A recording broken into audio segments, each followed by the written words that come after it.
All right, everybody, this is the Baseball Hut, the amazing, spectacular, terrific, the great one, the people's champion. Your host, the Hut, and of course, this is the Baseball Hut, and please subscribe to the channel and like this video, and of course, send me a super thanks. I do read all the comments, so if you leave me a comment, I do try my best to write back to you.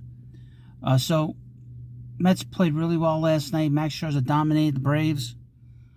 He really set a really nice tone for the series. Now, this two games is going to be tough, as the Mets are going against this really tough rookie Strider, which I don't think they've seen him yet.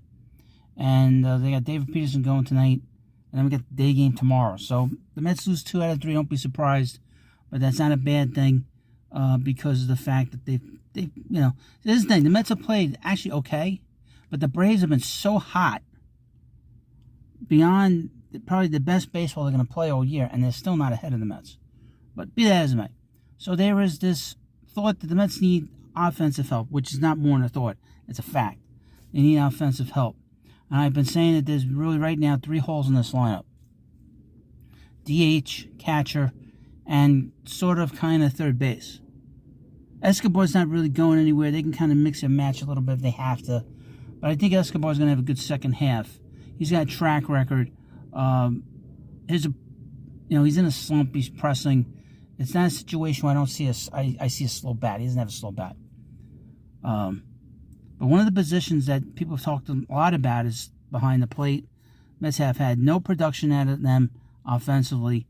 That includes James McCann, who just got hurt with an oblique. He's going to be out for about a month at least. Patrick Mazeika, who just came back, he's done nothing. Now, Tomas Nido, he's been okay with men on base, but otherwise he's done very little. The big catcher out there is Wilson Contreras. There is not a big market for him, in the sense that all the teams that are good, they all know that catchers aren't great. And the Mets are in kind of an interesting position because they have Francisco Alvarez, who's probably the number 1 or 2 prospect in all of baseball, and he's a catcher. And he's in AAA. He's getting close to being ready.